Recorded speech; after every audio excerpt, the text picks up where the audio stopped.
How to spot a civil war before it starts, when the shelves are still full, the lights are still on, and everyone's pretending everything's fine.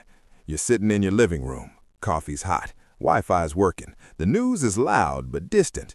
Everything feels normal, except it's not. The cracks are already there. You just haven't learned to see them yet. No worries, we're learning today.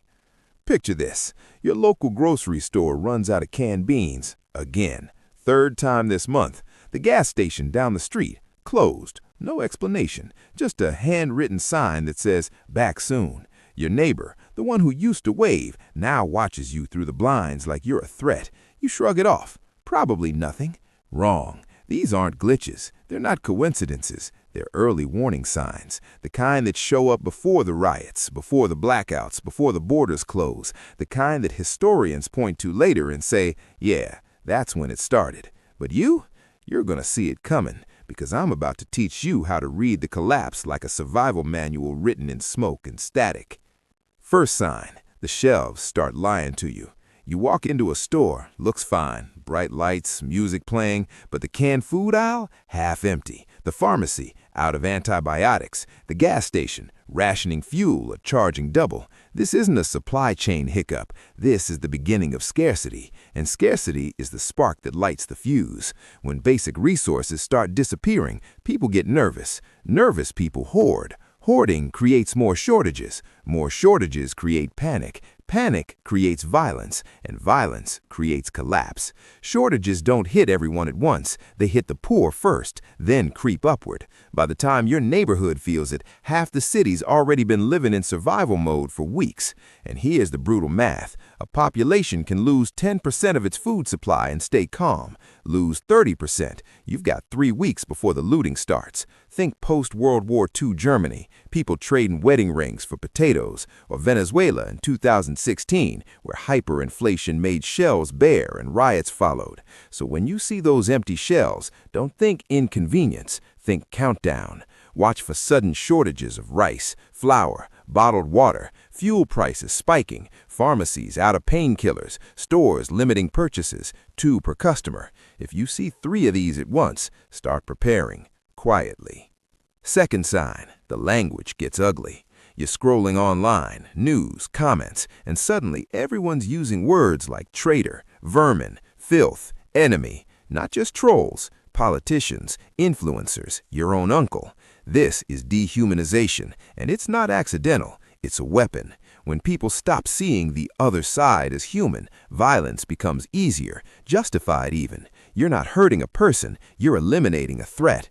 The pattern is always the same. First, they use the words in jokes, then in arguments, then in policy. What starts as "those people are crazy" becomes "those people are dangerous," becomes "those people must be removed." And here's the test. If you can't imagine sitting down for coffee with someone from the other side without feeling disgust or fear, the dehumanization has already worked on you. In Nazi Germany, Jews weren't people, they were parasites on the radio. Then came the machetes. Watch for leaders using this language in speeches, media framing entire groups as dangerous, friends and family repeating it without thinking. When the rhetoric shifts from "we disagree" to "they must be stopped," you're already in the danger zone. Let's continue with the laws. Third sign. New rules appear overnight. You wake up, check your phone. There's a new law. Maybe it's a curfew. Maybe it's a restriction on travel. Maybe it's a ban on certain websites or apps. No debate, no warning, just "this is how it is now." This is controlled tightening, and it always starts small. Historical proof? The French Revolution. Taxes kept rising. No explanation, just more soldiers collecting. The Patriot Act post 9/11. Surveillance exploded. Privacy vanished. Most people didn't notice until it was too late. But here's the kicker. It's not just laws. It's visible authority. Suddenly, there are more cops, more checkpoints, military vehicles rolling through neighborhoods, drones overhead, cameras on every corner. Here's what they're counting on.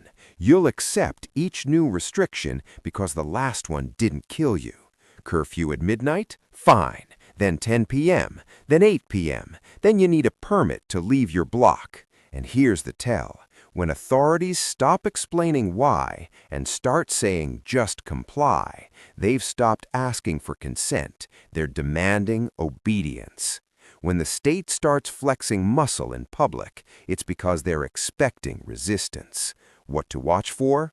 Sudden curfews or travel restrictions, increased police or military presence in civilian areas, new surveillance tech, drones, facial recognition, checkpoints, laws that limit free speech, assembly, or movement, and officials justifying these measures with vague threats like, "for your safety." If you see soldiers where there used to be none, the clock is ticking. Fourth sign. Information starts disappearing. Your internet slows down, not everywhere, just certain sites. Social media goes dark during protests. News outlets start sounding identical, like they're all reading the same script. Your phone loses signal in the middle of the city. This is information control, and it's a classic pre-collapse move. Here's why it works. A population that can't communicate can't coordinate. Can't coordinate, can't resist. They'll cut your access during the exact moments you need it most. Protests, elections, crises. And here's the genius of it. They don't need to shut everything down, just enough to make you doubt what's real, who to trust, and whether anyone else is seeing what you're seeing. Historical proof? Turkey, 2013. The government throttled Twitter during protests. Egypt, 2011. The internet went dark nationwide. Iran, 2019. Cell networks shut down during uprisings. When the state controls the narrative, they control the people. What to watch for? Internet slowdowns or outages during protests or unrest. News outlets all reporting the same story, same angle, same words. Social media platforms glitching or suspending accounts en masse. Cell networks dropping in specific areas, and government officials dismissing these as technical issues. If you can't communicate freely, you can't organize. And if you can't organize, you can't resist. Fifth sign. Your neighbors stop being neighbors. You used to chat over the fence, borrow tools, wave in the morning. Now, silence, suspicion. Your neighbor votes differently, so suddenly they're the enemy. Your cousin shares a post you don't like, so you block them. Your coworker mentions the wrong opinion, so HR gets involved. This is social fragmentation, and it's the final stage before collapse.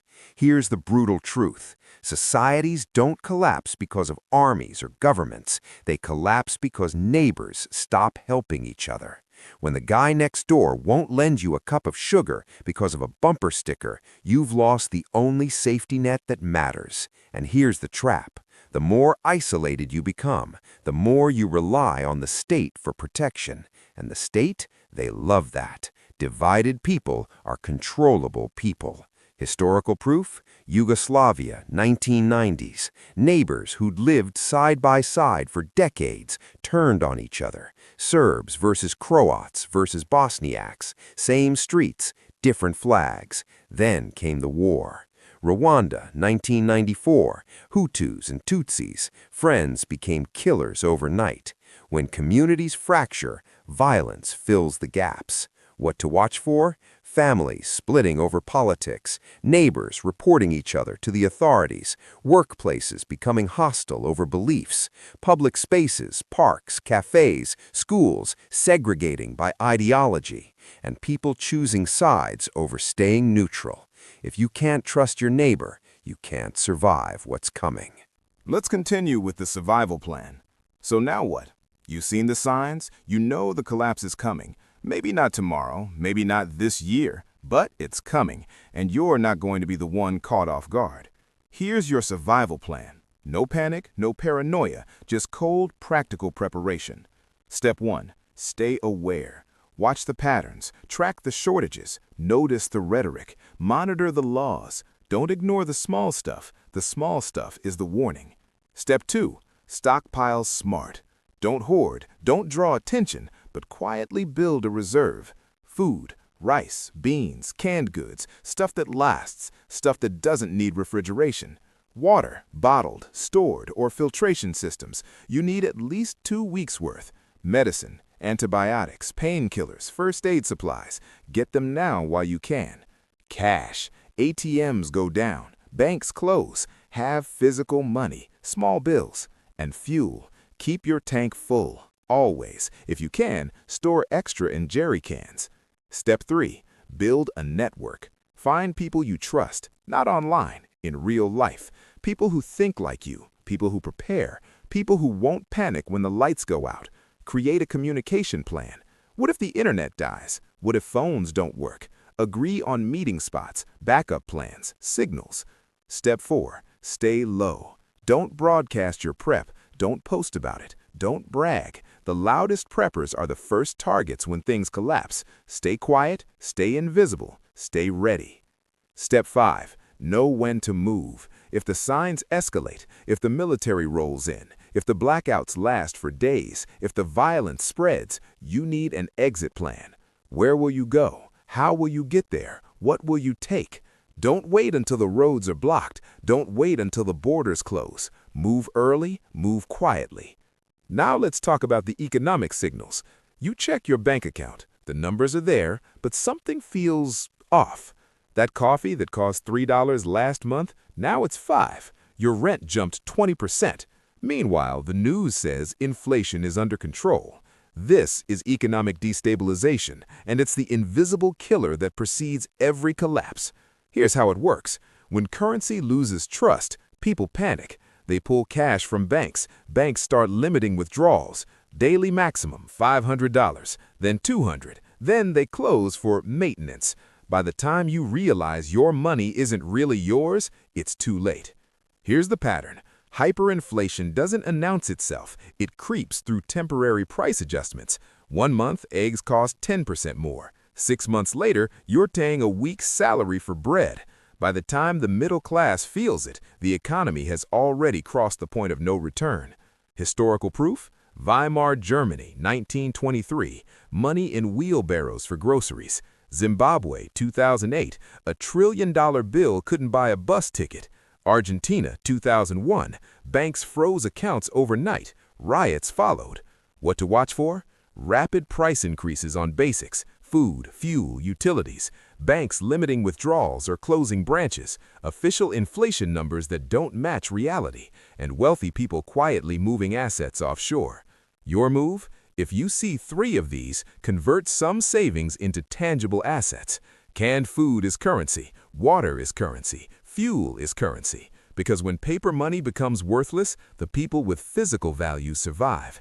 If your money starts acting strange, don't wait for confirmation. By then, the ATMs will be empty.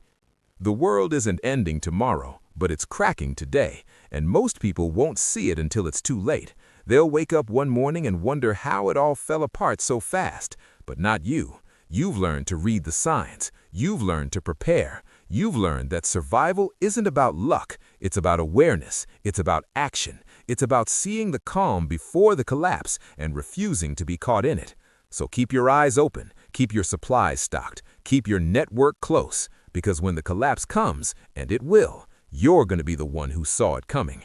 Stay alert, stay calm, stay prepared, and whatever you do, don't ignore the empty shelves.